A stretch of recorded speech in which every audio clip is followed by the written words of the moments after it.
Shalom jemaat yang dikasihi di dalam Tuhan Yesus Kristus. Selamat datang kembali di ibadah online. Kita bersyukur 1 minggu telah kita lalui itu semua dengan penyertaan Tuhan yang sempurna. Dan kita bisa ada sampai hari ini itu semua karena berkat kemurahan Tuhan. Oleh karena itu, mari kita mau sama-sama memuji dan meninggikan nama Tuhan. Mari kita mau mengucap syukur kepadanya karena Dia sudah begitu baik dan teramat baik untuk kita semua. Haleluya.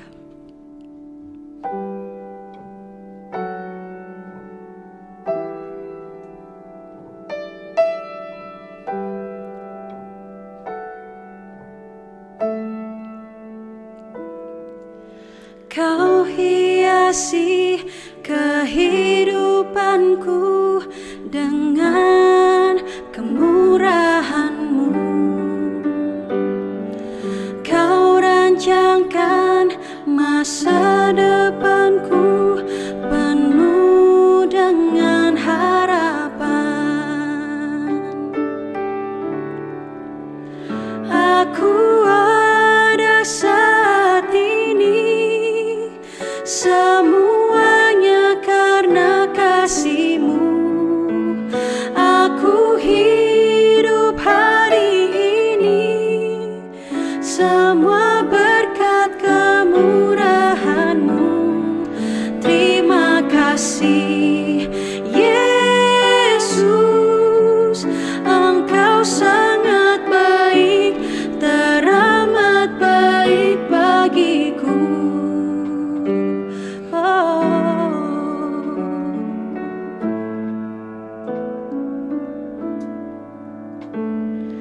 Kau hiasi kehidupanku dengan kemurahan-Mu.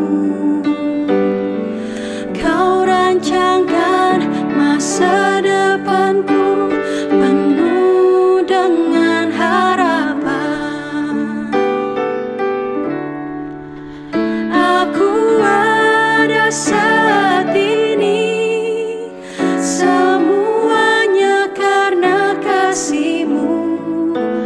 Aku hidup hari ini semua berkat kemurahan-Mu. Terima kasih Yesus, Engkau sangat baik, teramat baik. Aku ada saat ini semuanya karena kasih-Mu. Aku hidup hari ini semua berkat kemurahan-Mu. Terima kasih Yesus, Engkau sangat baik, teramat baik bagiku.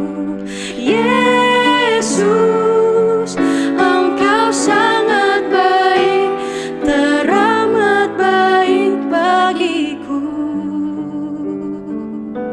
Mari kita mau bersatu di dalam doa. Kami mengucap syukur Bapa untuk kasih setia-Mu yang tidak pernah berhenti dalam kehidupan kami. Kami mengucap syukur Tuhan untuk setiap kebaikan-Mu, untuk setiap penyertaan-Mu Tuhan. Kalau kami masih ada sampai hari ini, itu semua karena berkat kemurahan-Mu Tuhan. Kalau kami masih cukup makan, kami masih diberikan kesehatan, kami mengucap syukur Tuhan. Bila sebentar kami mau memulai ibadah kami pada hari ini Tuhan, Kau yang tolong sertai Tuhan, Kau yang tolong kuduskan setiap kami, kuduskan tempat kami berada Tuhan.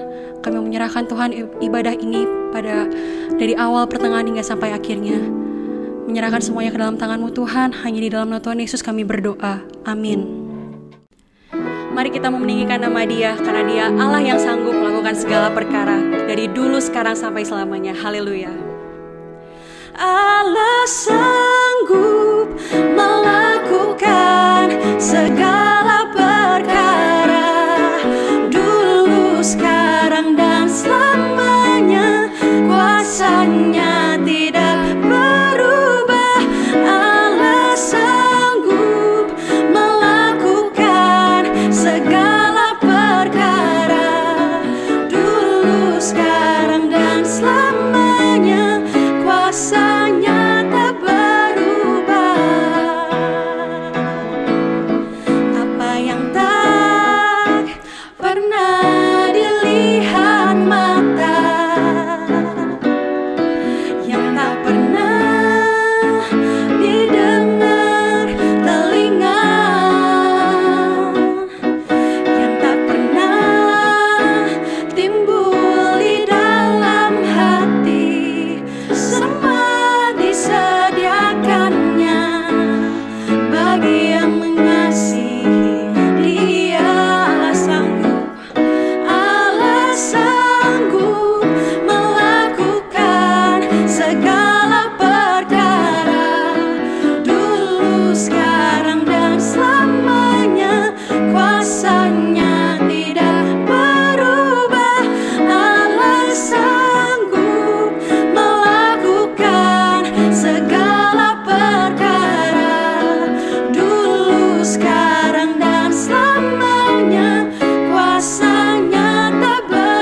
sekarang dan selamanya. Kuasanya tidak berubah, Allah sanggup melakukan segala perkara. Dulu, sekarang, dan selamanya. Kuasanya tak berubah, Allah sanggup. Allah sanggup melakukan segala perkara. Dulu, sekarang, dan selamanya. Kuasanya tidak berubah, Allah sanggup melakukan segala perkara. Dulu, sekarang, dan selamanya. Kuasanya tak berubah. Dulu, sekarang, dan selamanya. Dulu, sekarang, dan selamanya. Dulu, sekarang, dan selamanya. Kuasanya tak berubah.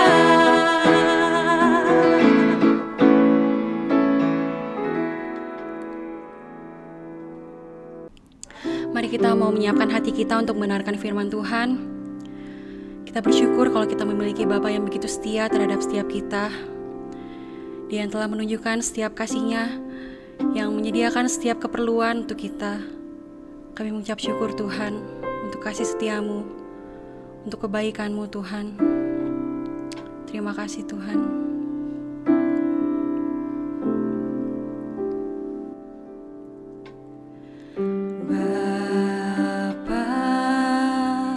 Kau setia, Bapa, Kau mulia. Tenanglah jiwaku, aman bersamamu. Kaulah segalanya Tuhan, lebih dari harta.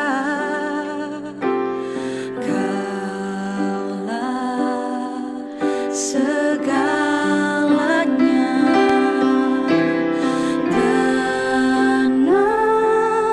Tenanglah jiwaku dalam hadirat-Mu.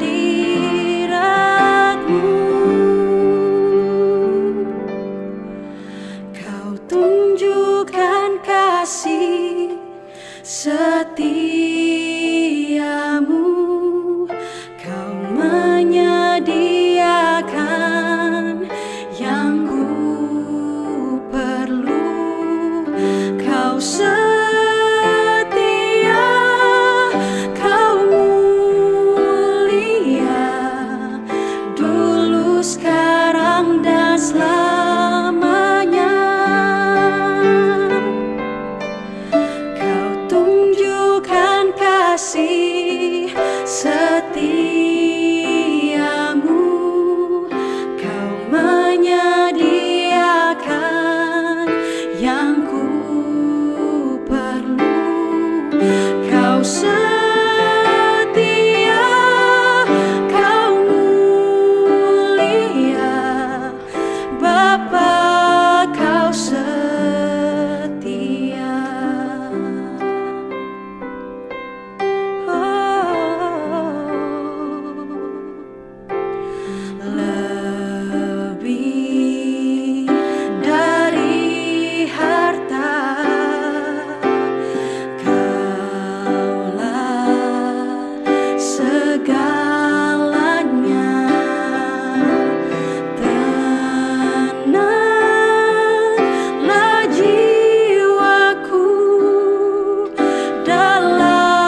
Shalom. Mari kita sebelum mendengar firman Tuhan, kita berdoa. Maha besar Bapa Surgawi, kami sungguh mengucap syukur untuk pimpinan penyertaan Tuhan. Kami bersyukur untuk segala kebaikan kemurahan Tuhan yang dilimpahkan dalam kehidupan kami. Saat ini kami mau diarahkan oleh firman Tuhan. Tuhan kiranya memberkati hamba-Mu yang akan menyampaikan, juga semua kami yang akan mendengar firman Tuhan. Biar Tuhan sampaikan isi hati Tuhan dan kami mau menerima berkat firman Tuhan.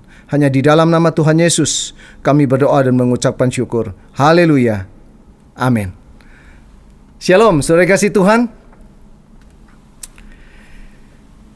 Ya, di dalam kehidupan ini terkadang banyak hal yang terjadi dalam kehidupan kita tidak seperti yang kita harapkan.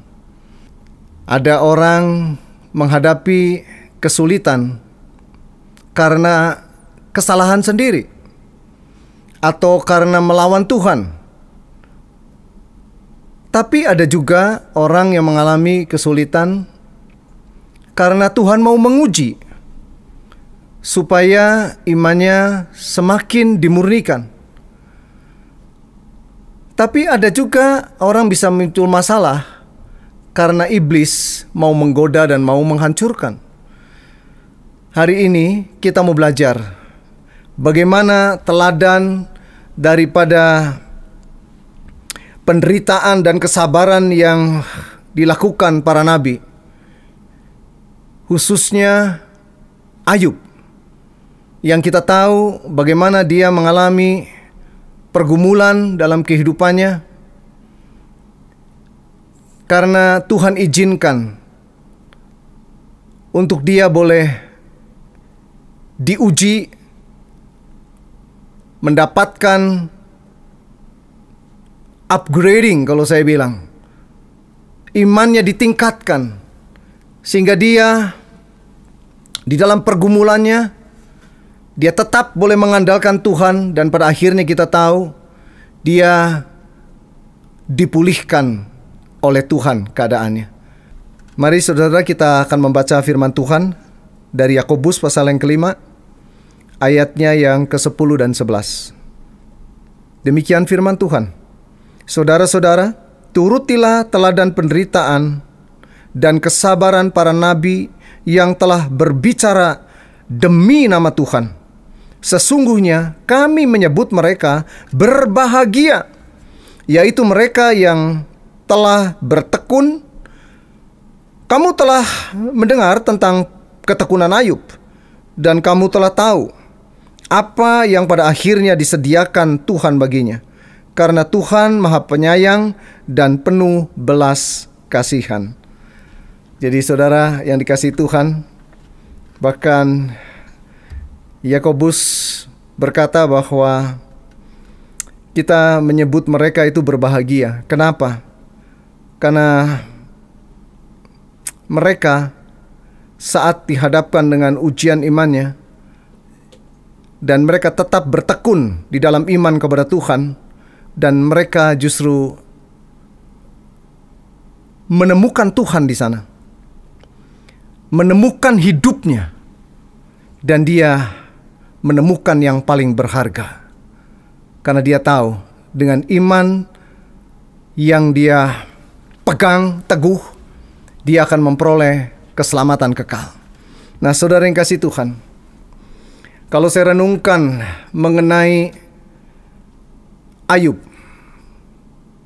jadi hari ini kita mau bicara mengenai bagaimana Tuhan menguji iman Ayub. Jadi Ayub ini manusia biasa seperti saudara dan saya, dan kita mau menteladani pergumulan iman Ayub pada waktu Tuhan menguji imannya. Saya kalau merenungkan hal ini, rasanya kok hampir tidak ada ya orang yang mengalami satu penderitaan yang melebihi Ayub. Saudara bisa membayangkan, dia kehilangan hartanya, dia kehilangan keluarganya, dia bahkan tubuhnya penuh dengan sakit penyakit, tapi dia tetap boleh percaya dan pegang teguh imannya kepada Tuhan. Jadi kalau saudara dan saya boleh menikmati, boleh mengalami kemenangan demi kemenangan di dalam menghadapi segala macam krisis, saya pikir itu adalah anugerah. Itu hanya karena kemurahan dan kasih setia daripada Tuhan kita Yesus Kristus.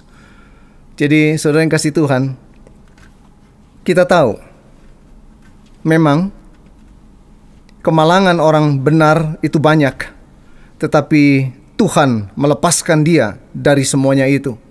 Di dalam Mazmur 34 ayat yang ke-19. Jadi saudara yang dikasih Tuhan, kemalangan mungkin banyak dihadapi oleh orang benar, tetapi percaya, Tuhan melepaskan dia dari semuanya itu. Amin. Jadi apa yang dialami Ayub, saya yakin dia bukan termasuk dalam golongan dia adalah orang pendosa atau melawan Tuhan, tapi dia sedang diuji oleh Tuhan. Ya, sekali lagi kalau diuji, ujian itu, ujian yang dari Tuhan akan mendatangkan satu kemurnian iman. Tetapi yang harus hati-hati, kalau iblis menggoda, itu maunya dia untuk apa? Menjatuhkan. Nah, saudara yang kasih Tuhan, saya ingin ceritakan bagaimana sebetulnya kehidupan Ayub. Jadi, saudara tahu, Ayub itu adalah seorang yang terkaya dari timur. Dia hidup itu pra-Taurat. Jadi antara zaman Abraham. Ya. Dan dia orang yang terhormat. Terkaya, terhormat, bayangkan dia punya begitu banyak kambing domba. Dia punya 7.000 kambing domba. Dia punya 3.000 unta. Punya 500 pasang lembu sapi. Dan punya 500 keledai betina. Ditambah lagi budak yang begitu banyak. Jadi dia begitu kaya. Dia orang yang terhormat, tapi bukan itu saja. Saya mencatat di dalam kitab Ayub ada 3. Narator 1 kali, dan Allah sendiri menyampaikan hal ini 2 kali. Apa yang dia sampaikan? Apa yang Allah sampaikan? Ayub adalah seorang yang saleh, jujur, takut akan Tuhan, dan menjauhi kejahatan. Jadi saya melihat, kalau Ayub bisa berhasil pun, saya percaya ini karena karakter yang begitu kuat. Karakter yang saya katakan hebat. It's a great character. Dia punya karakter yang luar biasa. Orang yang benar. Tapi apa yang terjadi? Kok bisa ya? Orang yang baik, orang yang benar, saleh, jujur, takut akan Tuhan, menjauhi kejahatan. Tapi kok hidupnya harus mengalami kesengsaraan? Mungkin ini banyak pertanyaan. Apa yang dia alami? Bayangkan, ya, kambing dombanya diambil sama gerombolan, dan yang lain, hewan-hewan yang lain habis terbakar, punah, habis semua yang dia punya. Bahkan bayangkan, dia punya budaknya pun juga binasa. Hanya yang melaporkan saja yang masih disisakan hidup. Kenapa bisa terjadi seperti ini? Nah, ini mungkin saudara berkata, wah, karena iblis punya kuasa. untuk menghancurkan keadaan ekonomi daripada Ayub. No, bukan sama sekali. Bukan sama sekali. Iblis tidak punya kuasa apa-apa tanpa seizin Tuhan. Jadi kalau sejarahnya begini, memang iblis itu datang, dia mulai memprovokasi dan membujuk Tuhan supaya apa? Supaya mengambil harta daripada Ayub, karena dianggapnya, wah ini Ayub ini kaya karena dia sukses, berhasil, karena Tuhan berkati dia terus dan terus tambah-tambahkan berkatnya. Apa yang dia tangani terus diberkati Tuhan. Coba kalau Tuhan itu ambil, maka dia akan mengutuki Tuhan. Dan dalam pembicaraan itu Allah membiarkan iblis untuk boleh mencobai Ayub. Dan terjadilah kehilangan semua itu. Semua harta bendanya habis.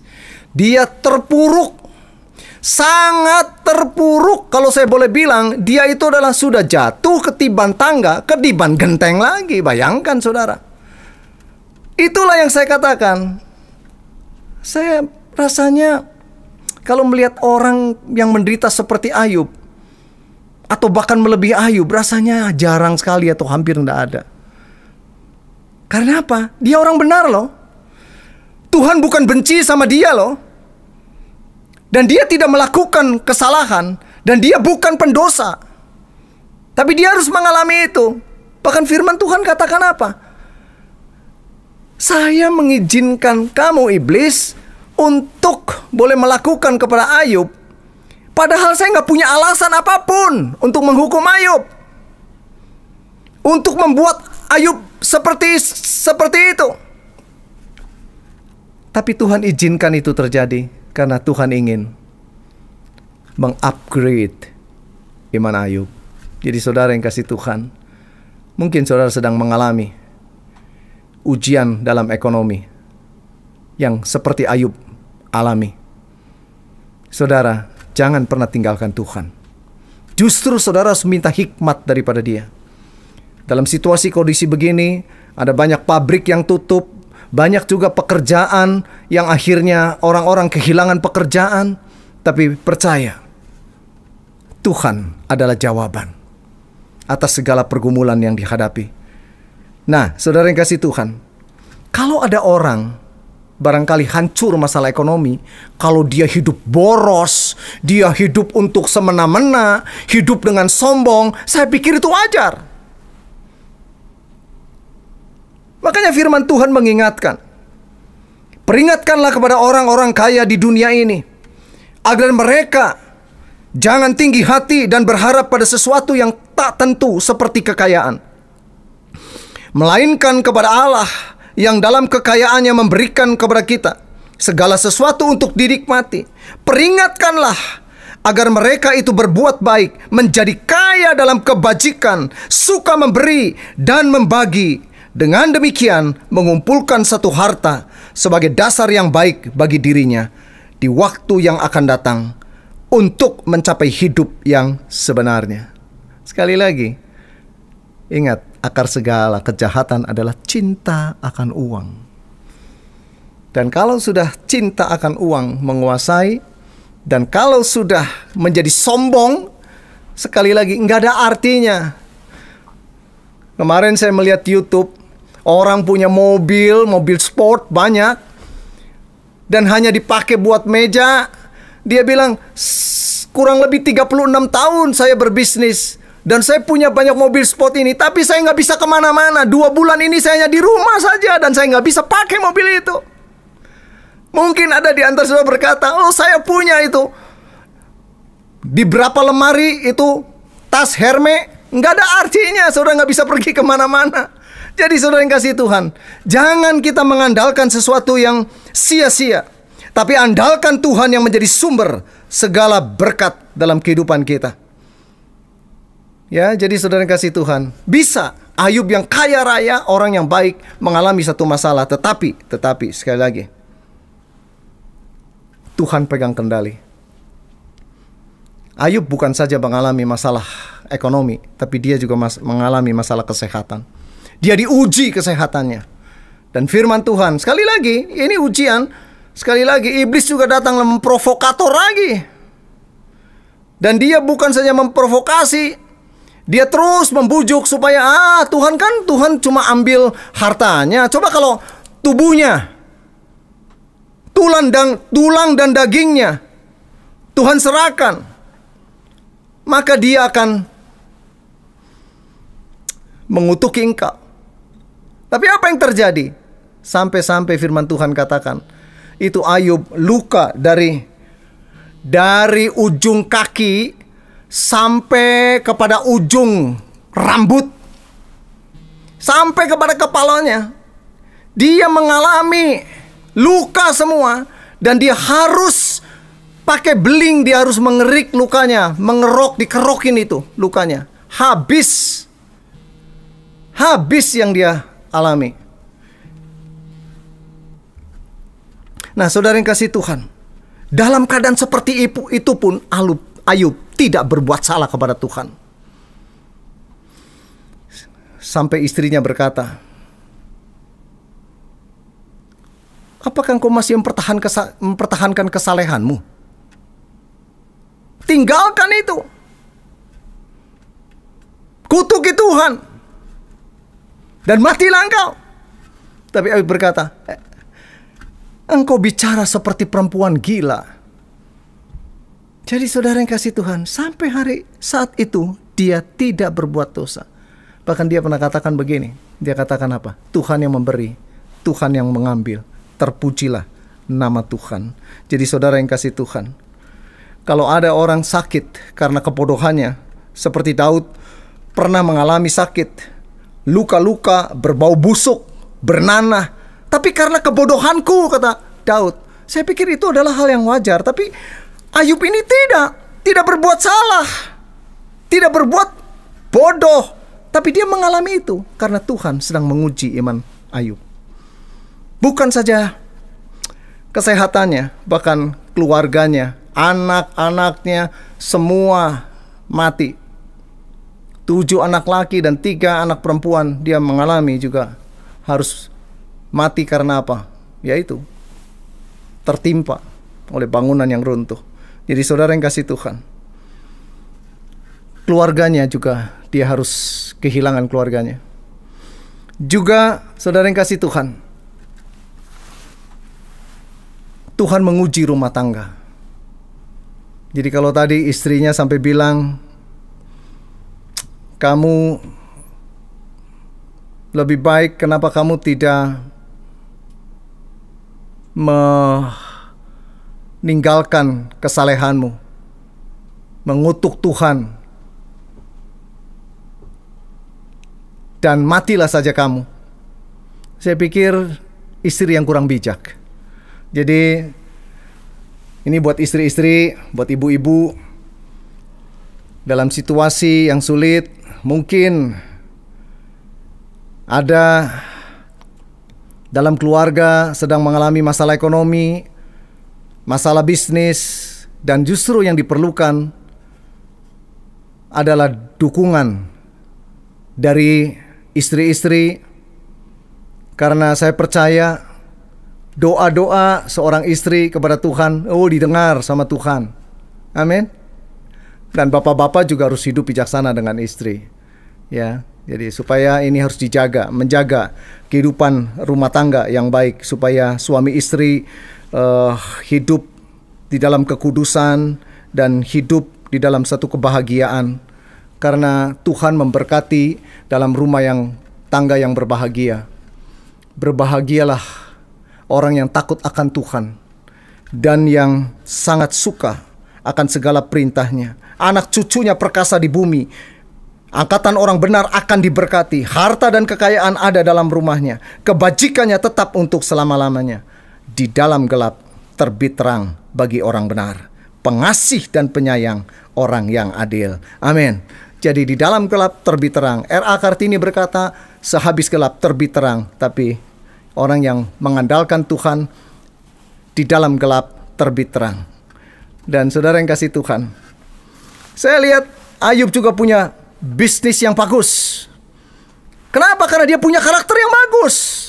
Dia orang yang saleh, jujur, takut akan Tuhan, menjauhi segala kejahatan. Dia orang yang benar, orang yang punya karakter baik. Saya percaya bisnisnya pun diberkati. Percayalah kepada Tuhan dengan segenap hatimu, dan jangan bersandar pada pengertianmu sendiri. Akui Dia dalam setiap lakumu, maka Dia akan meluruskan jalanmu. Commit your work to the Lord, then it will succeed. Jadi kalau kita menyerahkan, mempercayakan pekerjaan kita, semua perbuatan kita, bisnis kita ke dalam tangan Tuhan, Tuhan yang akan bikin kau berhasil. Karena kita hanya bisa memikir-mikirkan rencana kita, tapi Tuhan yang akan menentukan. Haleluya. Jadi terus andalkan Dia. Karena orang yang mengandalkan Tuhan, hidupnya akan diberkati. Saudara yang kasih Tuhan. Jadi inilah satu pelajaran yang menurut saya dapat kita menjadi teladan. Diteladani oleh kita. Dia tetap mengandalkan Tuhan. Dia tetap berpegang kepada kebenaran. Ya. Karena sekali lagi Allah benci dengan orang yang tinggi hati, tapi Dia mengasihi orang yang rendah hati. Saudara yang kasih Tuhan, saya melihat bahwa Ayub ini begitu kuat. Kenapa? Karena dia punya disiplin dalam latihan ibadah. Dia selalu memelihara mesbah keluarga. Jadi saudara yang kasih Tuhan, latihlah dirimu beribadah supaya kuat rohani kita. Latihan badani kan harus dilatih juga, tapi ibadah harus kita lakukan. Ujian dalam kehidupan itu tidak pernah diberitahukan kapan akan datang ujian itu. Ujian sekolah dikasih tahu bab berapa, hari apa ulangannya atau ujiannya, tetapi ujian kehidupan tidak pernah diberitahu. Oleh sebab itu, hanya orang-orang yang kuat, yang berlatih ibadah, rajin berbakti, rajin berdoa, rajin bersekutu, rajin ikut kelompok kecil, KIS, maka itu memberikan kekuatan. Karena ada firman yang terus memberikan kekuatan kepada kita. Nah, saudara yang kasih Tuhan, tapi dari kisah Ayub pun kita bisa belajar bagaimana arogansi senioritas. Waktu Ayub mengalami sakit, 3 sahabatnya, Elifas, Bildad, dan Sopar, dia datang. Bahkan dia datang bukan memberikan kekuatan, malah dia, kalau kamu mengalami sakit yang bertubi-tubi, masalah yang bertubi-tubi, sudah jatuh ketiban tangga, pasti kamu punya kesalahan, pasti ada dosa dalam diri kamu, dihakimi. Saudara, jangan. Kalau ada orang sedang seperti itu, sedang terpuruk, jangan dihakimi. Katakan bahwa kasih karunia Tuhan, kasih setia Tuhan lebih besar dari pergumulan yang kau hadapi. Doakan dia, berikan spirit kepada dia. Mereka senior, dan Ayub berdebat dengan mereka, dan disinilah masalahnya. Sampai tadi saya melihat Ayub tidak berbuat dosa. Ayub benar di hadapan Tuhan. Tapi disinilah mulai Ayub waktu berdebat dengan kawan-kawannya, dengan sahabat-sahabatnya yang senior ini. Di situ dia mulai salah berucap. Dia merasa dia tidak bersalah. Dia merasa bersih. Bahkan dia mau dengan Tuhan itu mau berbantah dengan Tuhan. Dan luar biasa, ada Elihu yang walaupun masih muda. Dia menasehati mereka, terpaksa menasehati mereka. Dan bersyukurlah kalau Ayub masih mau mendengarkan firman Tuhan melalui Elihu. Saudara yang kasih Tuhan, firman Tuhan katakan dalam Mazmur, aku melihat batas-batas kesempurnaan, tetapi perintahmu luas sekali. Ayub merasa dia punya pengetahuan yang cukup, tapi dia baru sadar pada ayat yang ke-42, pasal yang ke-42. Mari kita baca pasal yang ke-42. Saya akan bacakan dari ayat pertama sampai yang ke-6.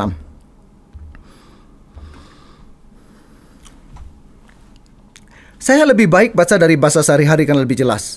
Lalu Ayub menjawab Tuhan, aku tahu bahwa engkau sanggup melakukan segala sesuatu, dan tidak seorang pun dapat menggagalkan rencanamu.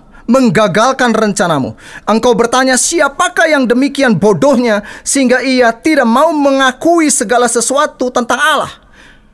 Dengan mengucapkan kata-kata yang tidak berpengetahuan, Ayub berkata, akulah orangnya. Aku telah berbuat lancang karena aku telah membicarakan perkara-perkara yang tidak ku ketahui dan tidak kau pahami, perkara-perkara yang terlalu ajaib bagiku. Engkau berfirman, bersiap-siaplah untuk membela dirimu. Aku akan bertanya dan engkau harus menjawab. Namun kini aku berkata, aku telah mendengar tentang engkau dari orang lain. Tetapi sekarang aku sendiri telah melihat dan memandang engkau. Karena itu aku membenci diriku dan aku duduk dalam debu serta abu sambil menyesali segala perkataanku. Bersyukur sekali Ayub menyadari akan kesalahan. Dia mencabut kembali semua perkataannya, menganggap dirinya bersih, tidak bersalah. Tapi dia tahu akhirnya menyadari. Tapi yang keren adalah di dalam kesendiriannya, di dalam waktu ditinggalkan sahabatnya, ditinggalkan keluarganya, ditinggalkan istrinya maksud saya. Tapi di dalam kesendirian dia menemukan Tuhan. Dia menemukan kehidupan yang sebenarnya. Dan dia menemukan iman kepada Tuhan yang sungguh-sungguh. Jadi saudara yang kasih Tuhan, biarlah tetap berpegang kepada kebenaran firman Tuhan. Untuk itu, saya yakin Ayub ini mengerti akan visi dirinya dan siapa Tuhan. Visi sorgawi. Dia menyadari akan visi pembentukan. Jadi dia tahu bahwa dirinya ternyata begitu kecil dan Tuhan begitu besar. Haleluya. Saudara, kita bisa belajar dari Ayub juga adalah bagaimana dia tekun, dia sabar, dia tabah dalam menghadapi segala tantangan. Oleh sebab itu dalam situasi kondisi seperti itu, firman Allah katakan, jangan hendaklah kerajinanmu kendor. Layanilah Tuhan. Bersukacitalah dalam pengharapan, sabar dalam kesesakan, dan bertekunlah dalam doa. Jadi saudara yang kasih Tuhan, saat seperti itu kita harus menundukkan diri di hadapan Tuhan, merendahkan diri di hadapan Tuhan, dan kita menjadikan Tuhan sebagai pemimpin kita, menjadikan Tuhan sebagai Tuan hidup kita. Saudara yang kasih Tuhan, karena hanya dekat Allah saja, kata Daud, aku tenang. Saudara yang kasih Tuhan, perlu memang kesederhanaan iman. Tetap percaya di tengah segala krisis. Dan saudara yang kasih Tuhan, Tuhan sedang memurnikan iman saudara, sedang mengupgrade untuk mencapai tujuan supaya imanmu, yaitu keselamatan jiwamu. Jadi dibutuhkan iman yang sederhana. Jangan berdebat dengan Tuhan, jangan berkeluh kesah kepada Tuhan seperti yang apa dilakukan oleh Ayub sebelumnya. Tapi setelah dia menyadari, saya merasa wah luar biasa. Setelah menyadari Ayub mengalami satu perubahan. Orang yang berjumpa dengan Tuhan seperti Ayub akan mengalami perubahan. Ada pertobatan, ada perubahan yang permanen dalam kehidupannya. Jadi saudara yang kasih Tuhan, dengan iman yang sederhana, kita akan semakin mengerti bahwa Tuhan adalah sumber segala-galanya. Jaga kehidupan doa. Dalam situasi kondisi seperti itu, be still, berdiam diri di hadapan Tuhan, menantikan keputusan Tuhan. Rest in the Lord, berseru kepada Tuhan, berseru kepada Tuhan. Daripada menggerutu, lebih baik berseru kepada Tuhan, sehingga saudara akan didengar oleh Tuhan seruanmu, dan Tuhan akan menjawab segala doa-doamu. Dengarkan firman, jangan menjauhkan dari firman, dengarkan firman. Allah berfirman itu bisa berbagai cara. Allah berbicara kepada Ayub dengan masalah kesulitan supaya meningkatkan, mengupgrade iman Ayub. Tapi firman Tuhan akan menjadi kekuatan bagi orang-orang percaya. Karena firman Tuhan adalah perisai bagi orang yang berlindung kepadanya. Dan firman itu akan mengajar saudara, menyatakan kesalahan saudara, memperbaiki kelakuan saudara, dan mendidik kita ke dalam kebenaran, mendidik saudara dalam kebenaran. Dan itulah firman. Saudara yang kasih Tuhan, jadi satu hal yang luar biasa, God's providence. Yakinlah bahwa Tuhan menjadi Allah yang menyediakan. Dia memelihara hidup saudara. Ayub percaya kepada Tuhan, campur tangan untuk mengatur segala perkara. Saya percaya kalau waktu saudara benar-benar berserah kepada Tuhan, saudara akan mengalami pemulihan seperti Ayub dipulihkan, dikembalikan. Harta bendanya sudah dipulihkan oleh Tuhan, dikembalikan 2 kali lipat. Kambing domba yang 7.000 jadi 14.000. Onta yang 3.000 menjadi 6.000. Lembu sapi yang 500 menjadi 1.000. Keledai yang 500 juga dibuat menjadi 1.000. Dan Tuhan berikan anak-anak. Bahkan tidak ada anak yang lebih cantik daripada anaknya Ayub pada zaman itu. Saudara yang kasih Tuhan, firman Tuhan katakan dalam Mazmur 23 ayat yang keempat, sekalipun aku berjalan dalam lembah kekelaman, aku tidak takut bahaya, sebab engkau besertaku. Gadamu dan tongkatmu itulah yang menghibur aku. Perhatikan kata-katanya. Sekalipun aku berjalan. Berjalan artinya lewat. Saudara dalam lembah kekelaman hanya lewat. Sebentar saudara akan menemukan padang rumput yang hijau, air yang tenang. Haleluya. Terpuji nama Tuhan. Saudara yang kasih Tuhan, kisah Ayub ini adalah untuk teladan kita dalam pergumulan yang berat, krisis yang berkepanjangan, penuh ketidakpastian, dan kita berpegang tetap di dalam Tuhan. Haleluya.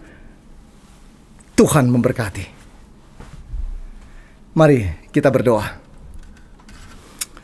Terima kasih Bapa untuk firman yang kami boleh dengar. Biarlah firman ini memberikan kepada kami satu teladan. Bagaimana kalau Ayub di dalam ujian iman yang dia alami, dia tetap tekun, dia sabar, dia tabah, dan dia tetap mengandalkan Tuhan. Tuhan, seringkali kami dalam situasi kondisi seperti itu salah mengerti dengan Tuhan, menyalahkan Tuhan, menyalahkan orang-orang di sekitar kami, menyalahkan keadaan. Ampuni segala dosa dan kesalahan kami. Biarlah kami belajar untuk berseru kepada Tuhan. Biarlah Tuhan yang akan menjawab, sehingga kami boleh bersyukur akan segala keajaiban Tuhan, karya Tuhan yang ajaib dalam kehidupan kami. Terima kasih Bapa. Biarlah Tuhan, firman Tuhan kami dengar, dan biarlah firman ini boleh tumbuh terus dalam kehidupan kami, dan kami semakin mantap dan semakin boleh menikmati akan kehadiran Tuhan dalam kehidupan kami.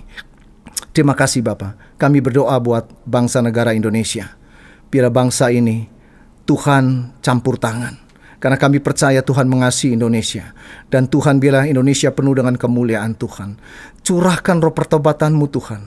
Kami percaya bahwa Tuhan mengasihi Indonesia, dan Tuhan akan mempermuliakan nama Tuhan di Indonesia.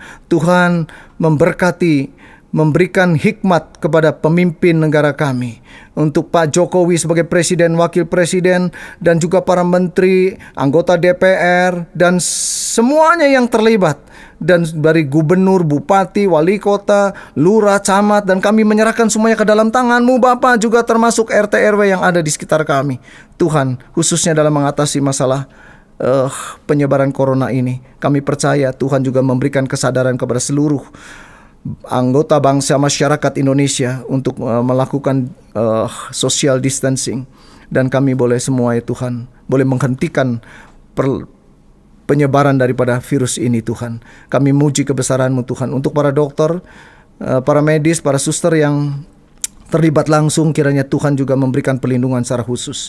Untuk mereka yang sedang dalam keadaan sakit, kiranya Tuhan juga mengulurkan tangan. Tuhan punya kuasa dan menjamah dan memberikan pemulihan. Untuk jemaat Tuhan, biarlah Tuhan memberkati semua yang sudah mendengar firman Tuhan. Jadikan kami pelaku firman. Kami percaya yang sakit Tuhan sudah sembuhkan, yang lemah Tuhan beri kekuatan, yang sedang ragu-ragu Tuhan memberi kemantapan. Karena dengan mengandalkan kepada Tuhan, dengan tetap berpegang, beriman, percaya kepada Tuhan, kami boleh mendapat kekuatan. Kami bersyukur atas semua itu Tuhan. Tuhan memberkati juga ya Tuhan untuk peralatan yang kami pakai di dalam media untuk siaran online ini Tuhan.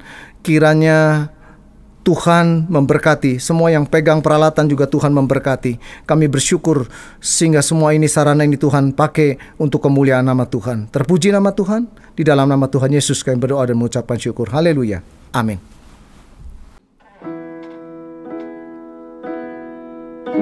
When the mountains fall and the sea turns rough, but my words stand says the Lord. When the world gets tough, filled with broken heart, but my love won't fail, says the Lord.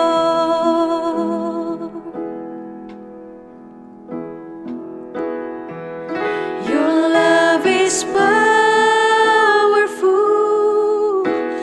knees shall bow. Your love is mighty, the earth will shake. Your grace abounds in us.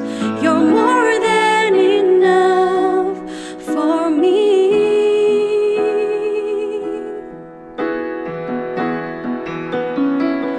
Jesus, you're able to break every chains. Our lives in your hand. You're in control. Grace overflows in us. You're more than enough for me.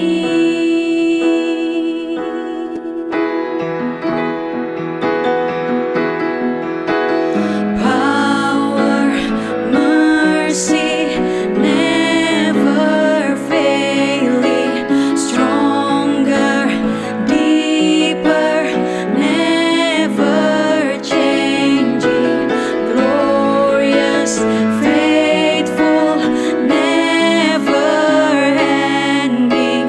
Great is our God.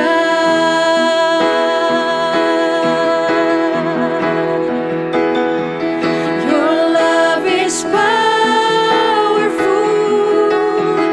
knees shall bow. Your love is mighty, the earth will shake. Your grace abounds in us. You're more than enough for me.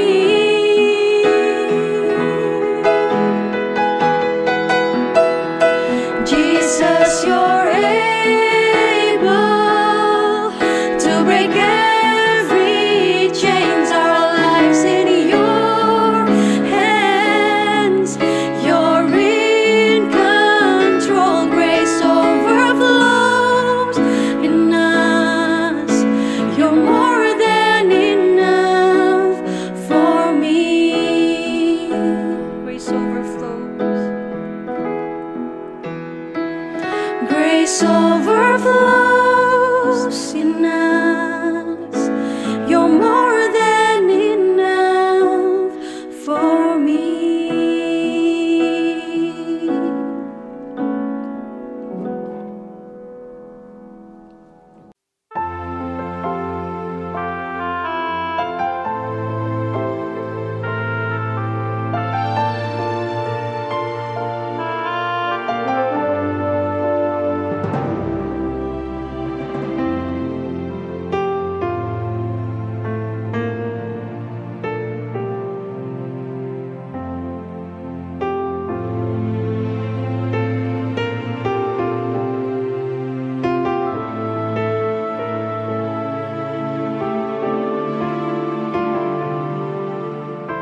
Bagi jemaat yang ingin memberikan persembahan, dapat langsung mentransfer ke rekening yang akan tertera di layar.